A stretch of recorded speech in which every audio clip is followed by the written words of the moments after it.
ते वासुदेवाय। ओम नारायणाय। अगली कथा बृहस्पति पुरोहित का इंद्रादिक देवताओं से रूठना। परीक्षित ने इतनी कथा सुनकर विनय किया, हे मुनिनाथ, इंद्र ने बृहस्पति पुरोहित को किस वास्ते उदास करके विश्वरूप को अपना पुरोहित बनाया था, उसे विस्तार पूर्वक कहिए। सुखदेव जी बोले, हे राजा, एक दिन इंद्र बड़े अहंकार से राजगद्दी पर बैठा था और बहुत से देवता, ऋषीश्वर, गंधर्व व किन्नर आदि उस सभा में वर्तमान थे। उसी समय बृहस्पति वहाँ आए। इंद्र सदा उनका सम्मान करके अपनी राजगद्दी पर बैठता था।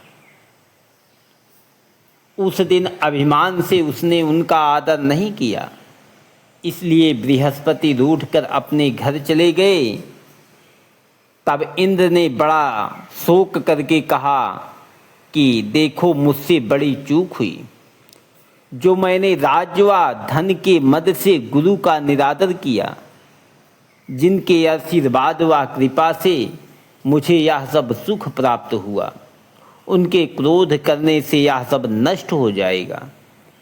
इसलिए उनके पास चलकर विनती करके अपना अपराध क्षमा कराना चाहिए, जिसमें मेरा कल्याण हो।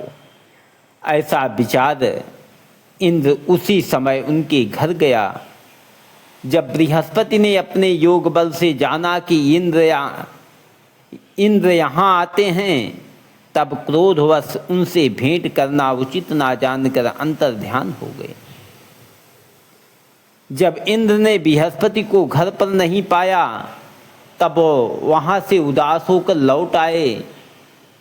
जब यह समाचार दैत्यों ने सुना, तब दैत्यों के राजा बृहस्पति ने शुक्र जी की आज्ञा से अपनी सेना लेकर इंद्रपुरी को घेर लिया। जब लड़ते समय देवताओं को बृहस्पति के रूठ जाने के कारण दैत्यों से हार मालूम हुई, तब उन्होंने ब्रह्मा जी के पास जाकर सब वृतांत कहा। ब्रह्मा बोले कि तुमसे यह बड़ा अपराध हुआ, जो अपने पुरोहित बृहस्पति का अपमान किया। तुम्हारा कल्याण इसी में है कि त्वष्टा ब्राह्मण का विश्वरूप नामक बेटा बड़ा तपस्वी व ज्ञानी है। उसे अपना पुरोहित बनाओ तो तुम्हारे वास्ते अच्छा होगा। यह वचन सुनते ही इंद्र ने त्वष्टा के पास जाकर हाथ जोड़कर विनय पूर्वक कहा, मैं आपके पास भीख मांगने आया हूँ, सो आप दयालु होकर मेरे पुरोहित होजिए और ऐसा उपाय कीजिए जिसमें हमारा राज्य बना रहे। त्वष्टा ने उत्तर दिया कि पुरोहित होने से तपोबल घट जाता है, पर तुम बहुत विनती करते हो, इसलिए मेरा बेटा विश्वरूप पुरोहित होकर तुम्हारी सहायता करेगा। विश्वरूप ने अपने पिता के आज्ञानुसार पुरोहित बनकर ऐसा यत्न किया कि हर इच्छा से इंद्र विस्पर्वा को युद्ध में जीतकर अपने इंद्रासन पर स्थिर हुआ। जिस कवच के प्रताप से इंद्र ने दैत्यों को जीता था, उसका महात्म्य वर्णन करना। परीक्षित ने इतनी कथा सुनकर पूछा, हे सुखदेव स्वामी, विश्वरूप की थोड़ी कृपा करने से इंद्र ने किस तरह दैत्यों को जीतकर अपना राज्य स्थिर रखा? सुखदेव जी बोले, हे राजन, विश्वरूप ने इंद्र को ऐसा नारायण कवच सिखला दिया कि जिस कवच का मंत्र पढ़कर अंग पर फूंक देने और वह कवच लिखकर भुजा पर बांधने से किसी शस्त्र का घाव नहीं लगता।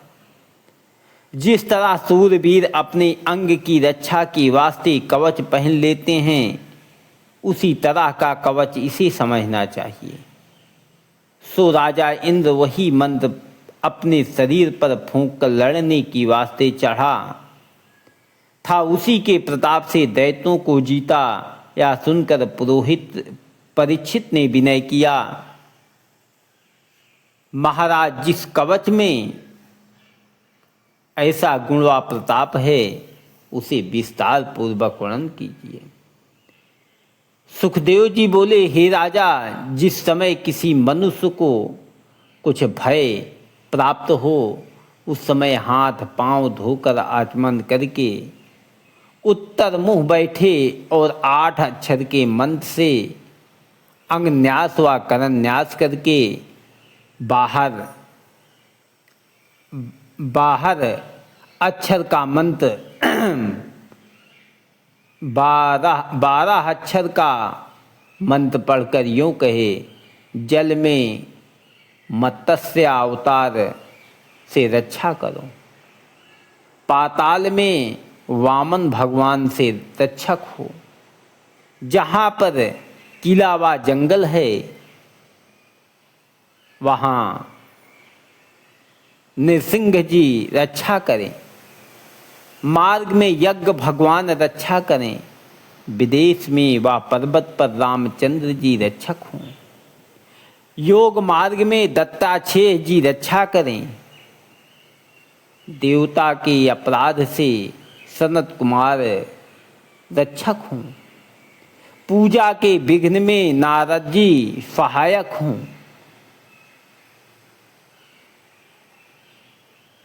कुपंथ से धन्वंतरी वैद्य रक्षा करें, अज्ञान से वेदो व्यास जी और अधर्म से कलंकी भगवान सहायक करें, सहायता करें, गोविंद नारायण बलभद्र मधुसूदन हरिकेश पदम नाभ गोपीनाथ दामोदर ईश्वर परमेश्वर, जो भगवान के नाम हैं वही 8 पहर सब अंगों व इंद्रियों की रक्षा करें, वैकुंठनाथ का शंख चक्र गदा पद्म और गरुड़ जी अनेक भय से रक्षा करें। यही कवच विश्वरूप ने इंद्र को बतलाकर कहा, हे इंद्र, इस नारायण कवच को धारण करने वाले मनुष्य का सब भय छूट जाता है। यही कवच पढ़कर गरुड़ जी वैकुंठनाथ को अपने ऊपर बैठाकर उड़ते हैं, जिसके प्रताप से कोई उनको जीत नहीं सकता। इस कवच का अभ्यास रखने वाला कौशिक नाम का ब्राह्मण मरुदेश में मर गया था, उसकी हड्डियां वहाँ पड़ी थी। एक दिन चित्ररथ गंधर्व का विमान उड़ता हुआ चला जाता था, जैसे ही विमान की छाया उन हड्डियों पर पड़ी वैसे ही विमान उलट गया। जब बालखिल्य ऋषीश्वर ने उपदेश से उस गंधर्व ने उन हड्डियों को सरस्वती नदी में प्रवाह किया, तब उनका विमान फिर उड़ने लगा। सो हे राजन, ऐसा नारायण कवच हमने तुमसे सुनाया, जो इस कवच को पढ़ा करे उनके सामने युद्ध में कोई नहीं ठहर सकता। इंद्र का अपने पुरोहित विश्वरूप को मारना। सुखदेव जी बोले, हे राजन, विश्वरूप के 3 मुख थे। एक मुंह से वह सोमवली लता का रस निकालकर यज्ञ में पीते थे, दूसरे मुख से मदिरा पीते थे और तीसरे मुख से अन्नादिक भोजन करते थे। इंद्र ने कुछ दिनों के उपरांत विश्वरूप से कहा कि मैं तुम्हारी दया से यज्ञ करना चाहता हूँ। जब विश्वरूप की आज्ञानुसार यज्ञ आरंभ हुआ, तब एक दिन किसी दैत्य ने विश्वरूप के पास जाकर कहा कि तुम्हारी माता भी दैत्य की कन्या है, इस कारण हमारे कल्याण के वास्ते एक आहुति दैत्यों के नाम पर भी यज्ञ में दिया करते तो उत्तम होता। विश्वरूप उस दैत्य का कहना मानकर आहुति देते समय दैत्यों का नाम भी धीरे से लेने लगा। इसी कारण देवताओं का तेज यज्ञ करने से नहीं बढ़ा। इंद्र ने यह वृत्तांत जानते ही क्रोधित होकर विश्वरूप के 3 सिर काट डाले। सो मद्यपान करने वाला भौंरा, सोमवली पीने वाला कबूतर और अन्न खाने वाला सिर तीतर पक्षी होकर संसार में उत्पन्न हुए। विश्वरूप के मरते ही इंद्र का स्वरूप ब्रह्म हत्या के घेरे लेने से बदल गया। जब देवताओं के वर्ष दिन पुरस्चरण करने पर भी ब्रह्म हत्या का वह महापाप नहीं छूटा, तब इंद्रादिक देवताओं के विनती करने से ब्रह्मा जी ने उस हत्या के 4 टूक करके एक भाग पृथ्वी को दिया। उसी कारण कहीं कहीं धरती ऊसर होती है, वहाँ पूजा पाठ ना करना चाहिए, और पृथ्वी को यह वरदान दिया कि जहाँ गढ़ा हो कुछ दिन में वहाँ आपसे भर जावे। दूसरा भाग वृक्षों को दिया, जिससे कोई कोई वृक्ष गोद व लाही लगकर सूख जाते हैं। गुग्गल के सिवा और सब गोद अशुद्ध समझना चाहिए। और यह आशीर्वाद दिया कि वृक्ष काट डालने पर भी जड़ बनी रहने से फिर तैयार हो जावे। तीसरा भाग स्त्रियों को दिया, उसी कारण स्त्री महीने महीने रजस्थला होकर पहले दिन चंडालिनी, दूसरे दिन ब्रह्मघातनी, तीसरे दिन रजकी के समान रहकर चौथे दिन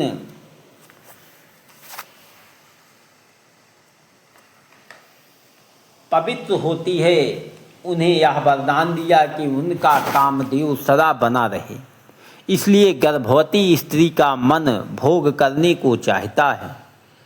चौथा भाग जल को दिया, जिससे पानी पर कोई व फेन व बुल्ले आदि होते हैं। जल को यह वरदान दिया कि जिस वस्तु में पानी डाल दे वह अधिक हो जावे। सो इंद्र चारों जगह हत्या बट जाने से शुद्ध होकर अपना राज्य करने चला। जब त्वष्टा को विश्वरूप के मारे जाने का हाल पहुंचा, तब उसने बड़ा क्रोध करके ऐसा मंत्र पढ़कर हवन किया, जिसमें इंद्र का मारने वाला एक पुरुष उत्पन्न होकर परमेश्वर की इच्छा से सरस्वती ने उस मंत्र का अर्थ इस तरह पर उलट दिया कि इंद्र के हाथ से वह मारा जावे। हवन संपूर्ण होने के समय अग्नि कुंड में से एक अति बलवान दैत्य पर्वत के समान काला वर्ण गदा व खड्ग हाथ में लिए हुए निकला। जितनी दूर एक तीर जाता है, इतना शरीर उस दैत्य का नित्य बढ़ता था। इसी वास्ते त्वष्टा ने उसका नाम वृत्तासुर रखा और उसे आज्ञा दी कि इंद्र ने तेरे भाई को मारा है, सो तो जाकर अपने भाई का बदला ले। यह बात त्वष्टा के मुख से निकलते ही वृत्तासुर ने एक क्षण में इंद्र के पास पहुंचा, ललकारा। उसका भयानक रूप देखकर और ललकार सुनकर सब देवता घबरा गए। वृत्तासुर ने चाहा कि इंद्र को मुंह में डालकर निकल जाऊं। इंद्रादिक सब देवताओं ने उसके सामने आकर अपने अपने शस्त्र उन पर चलाए। जब वृत्तासुर उनके सब हथियार निकल गया, तब इंद्र देवताओं समेत वहां से भागा और नारायण जी के शरण में जाकर विनय किया, हे दीनानाथ, मैं तुम्हारी शरण में आया हूँ, मेरे प्राण इस दैत्य के हाथ से बचाइए। हम लोगों का किया कुछ नहीं हो सकता। जिस तरह श्वान भादों में कुत्ते की पूंछ पकड़कर मनुष्य गंगा पार नहीं जा सकता, उसी तरह हमारा भजन व स्मरण करने से कोई भवसागर पार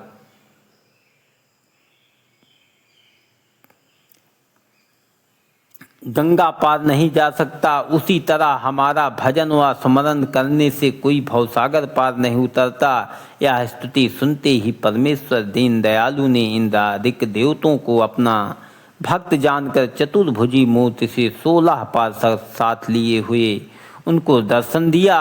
इंद्रादिक देवताओं ने वैकुंठनाथ को देखते ही दंडवत करके इस प्रकार विनती की, महाराज यज्ञ रूप आपको हम नमस्कार करते हैं।